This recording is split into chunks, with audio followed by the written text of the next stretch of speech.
Hola a todos. Vamos a empezar ahora del tema de alteración natural del flujo de control. Vamos a ver básicamente dos tipos de mecanismos. ¿Para qué necesitamos alterar el flujo natural del control? Bueno, eso ocurre debido a que si bien con la mayoría de las instrucciones de programación que tenemos podemos resolver situaciones en general, en algunos casos es imposible o es demasiado forzado expresar un comportamiento esperado en un programa solamente con las estructuras de control que conocemos. Para dar algunos ejemplos, esto no es algo que no se pueda, sino que es poco natural. Lo hemos visto varias veces. Tenemos una estructura al estilo ciclo while que ejecuta alguna tarea dentro de un grupo de tareas en función de una selección que hizo la usuaria.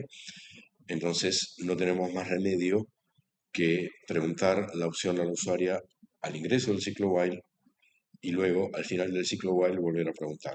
Esto parece poco natural, pareciese más natural preguntar al comienzo del ciclo while y tomar la acción que corresponda, pero no tenemos un mecanismo que nos impida ejecutar el ciclo while cuando la usuaria no lo quiere. Sí, por eso tenemos que hacerlo de esta manera. Tenemos que desdoblar la pregunta por fuera del ciclo y después hacerla al final. Eh, Otro ejemplo que también hemos visto es cuando, por ejemplo, estamos buscando un elemento en un arreglo, entonces tenemos que recorrer aumentando el índice del arreglo y tenemos que preguntar en cada paso si el elemento que estamos buscando lo hemos encontrado. Entonces tenemos que poner una doble condición que pregunte que todavía estamos dentro de la lista y que todavía no lo hemos encontrado y preguntar esa doble condición en cada paso del ciclo. Sí, parece poco natural, o sea, parece natural preguntar primero si lo encontré, caso contrario, ir al elemento siguiente. Para eso que tenemos la estructura asociada a la palabra reservada break.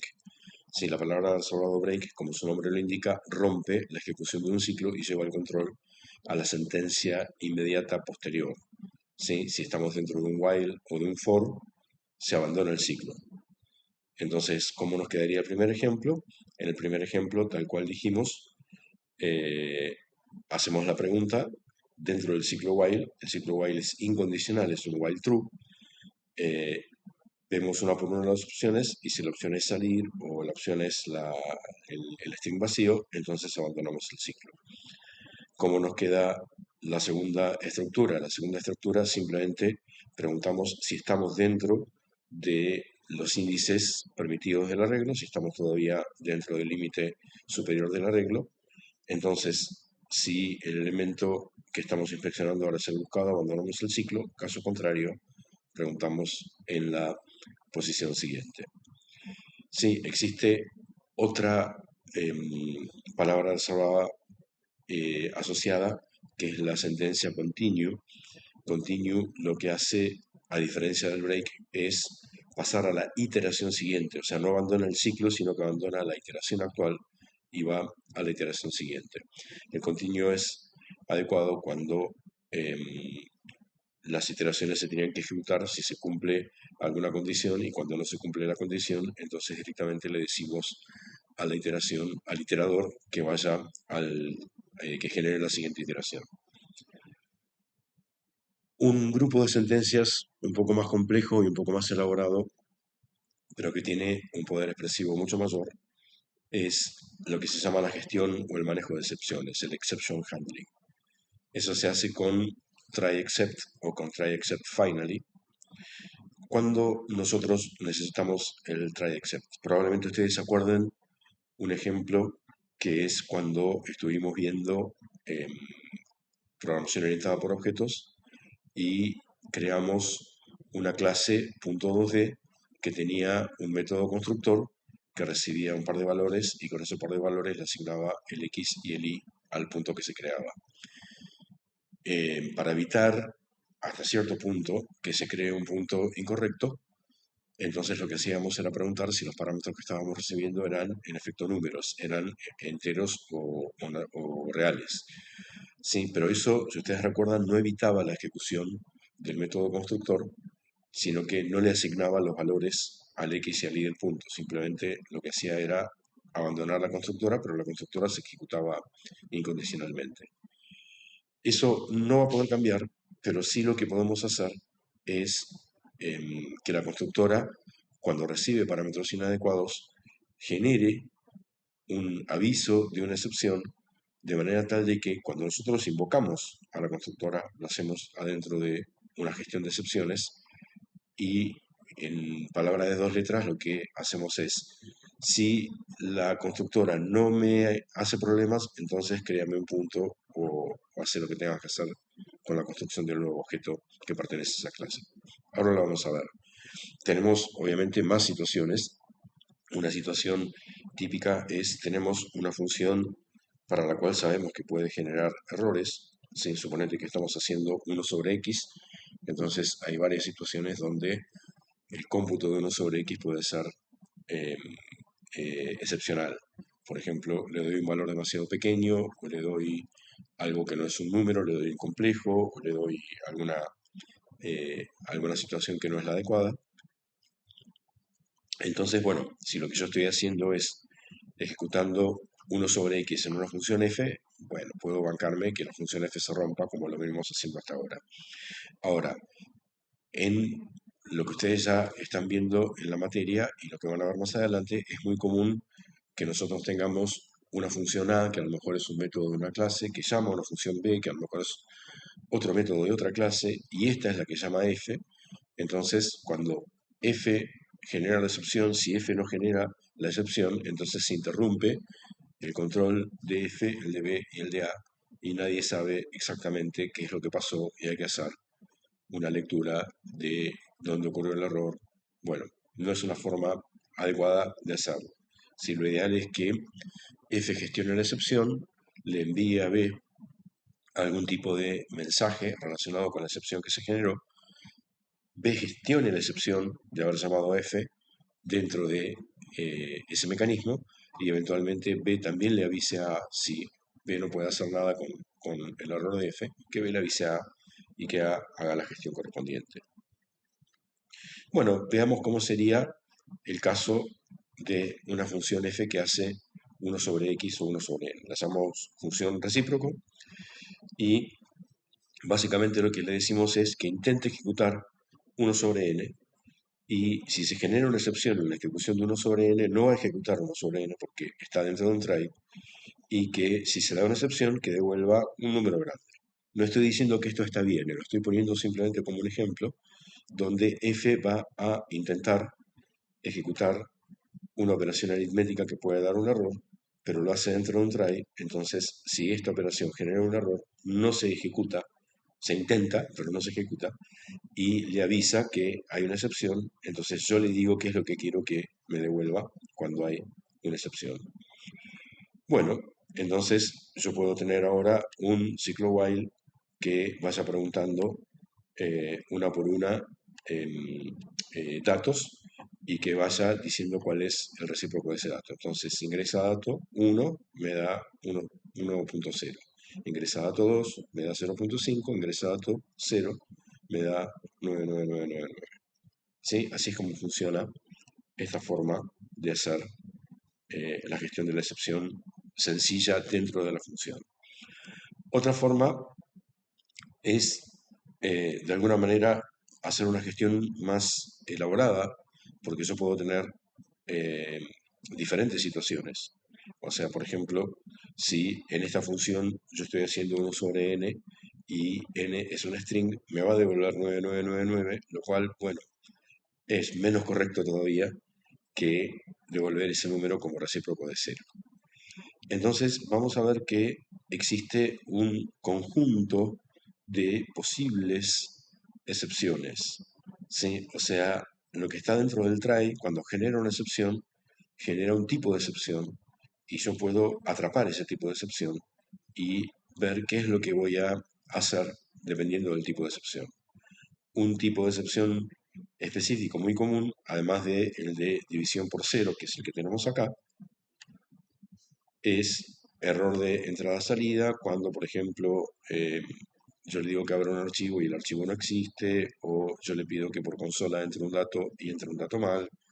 Entonces, yo le puedo decir que intente una sentencia que puede generar una excepción.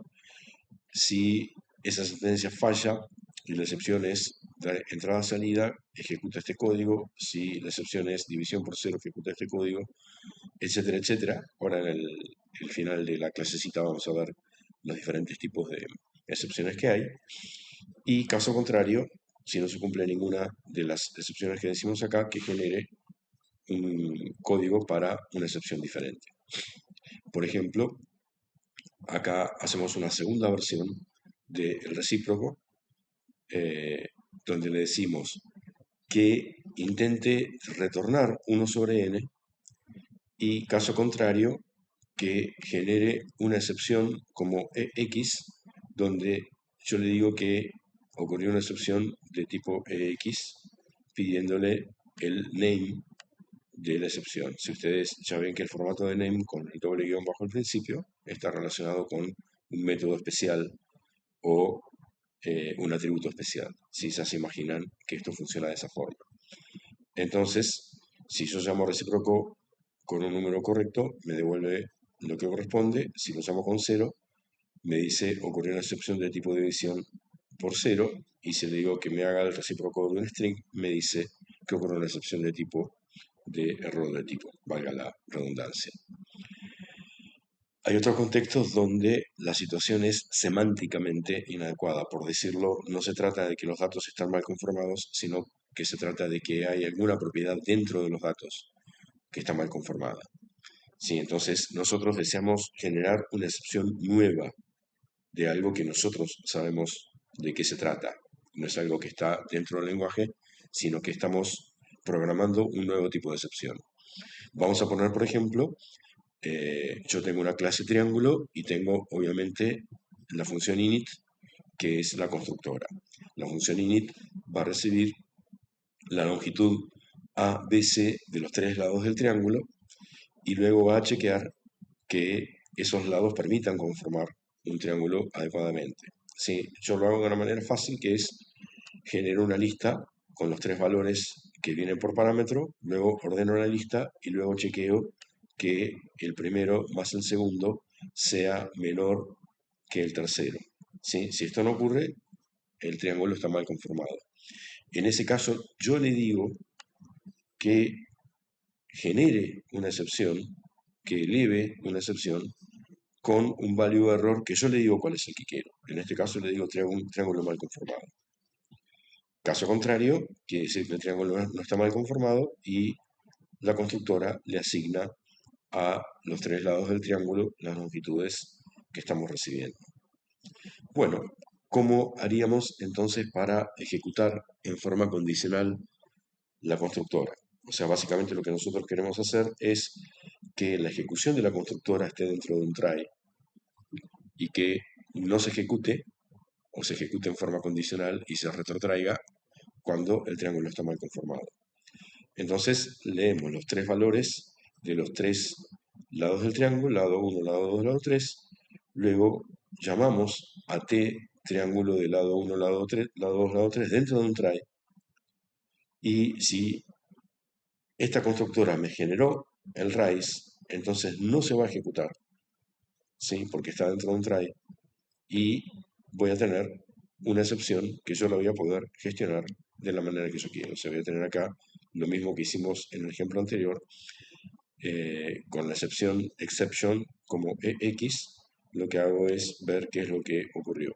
¿Sí? Yo sé que en el x.name voy a tener, en mi caso, triángulo mal conformado, entonces si eso es lo que ocurrió, ese será la gestión de la excepción que hará esta parte del código luego de haber intentado la ejecución del triángulo. Algunas de las excepciones más comunes tenemos error aritmético, que es una clase de excepciones que incluye casos específicos como por ejemplo error por sobrecarga, por overflow, ¿sí? Cuando superamos el número máximo que nos permite representar el tipo de números que estamos trabajando, o división por cero o error de punto flotante cuando queremos hacer una operación de punto flotante incorrecta. Tenemos error de buffer cuando un buffer no puede realizar una determinada operación, error de atributo cuando se produce un error en una referencia de atributo o la asignación, o sea, por ejemplo, un objeto no admite referencias de atributos o asignaciones de atributos. Si, por ejemplo, yo quiero asignarle un valor a una tupla, eso genera un attribute error. El error de final de archivo, cuando la función input alcanza una condición de fin de archivo sin haber leído ningún dato, se me genera el error de fin de archivo. Error de punto flotante está discontinuada, está deprecated, ¿sí? Para errores numéricos, pero no se usan las nuevas versiones, ¿sí? Está, como ya dijimos, como instancia de arithmetic error. Después import error, cuando yo estoy queriendo importar una biblioteca o estoy queriendo importar un módulo y no lo encuentra o el nombre del módulo no está dentro de la biblioteca. Error de índice, cuando un índice de una secuencia está fuera del rango.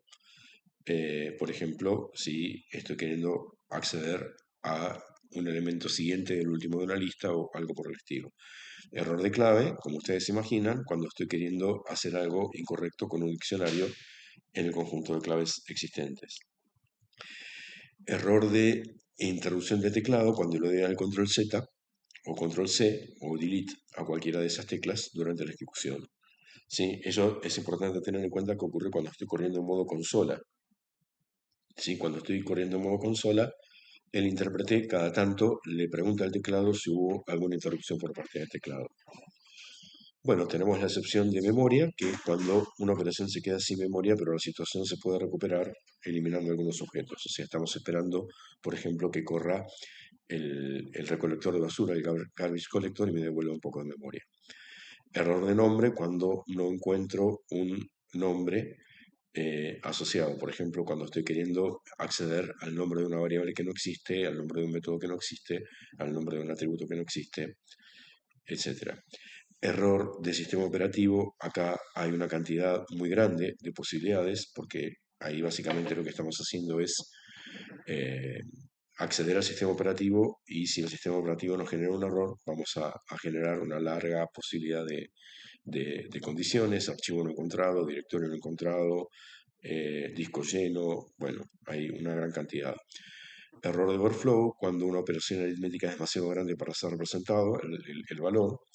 Error de recursión, cuando superamos el límite de llamadas recursivas, que normalmente es 999, ya lo vimos en clase. Error de ejecución es un error genérico por defecto cuando se genera un error que no corresponde a ninguno de los que vimos recién. Error de sintaxis, cuando se encuentra con algo que no sabe cómo ponerlo dentro de la sintaxis del programa. Error de indentación, cuando lo hemos encontrado muchas veces, cuando estamos dándole mal un sangrado a alguna sentencia. Error del sistema, cuando el intérprete encuentra un error interno pero no puede entender qué es lo que ocurre, entonces básicamente devuelve una cadena dentro del bajo nivel, o sea, dentro de lo que es el intérprete indicando qué es lo que está mal. Error de tipo, cuando la función se aplica a un tipo inapropiado. Y error de valor, cuando una operación recibe un argumento que tiene el tipo correcto pero un valor inapropiado. Bueno, y finalmente división por cero, que es la que nosotros ya hemos utilizado. Así que bueno, esto sería todo lo que nosotros tenemos para gestión de errores. Espero que haya sido adecuado y bueno, a través del canal de Facebook, como siempre, nos hacen las preguntas que sean necesarias. Nos vemos en la próxima clase.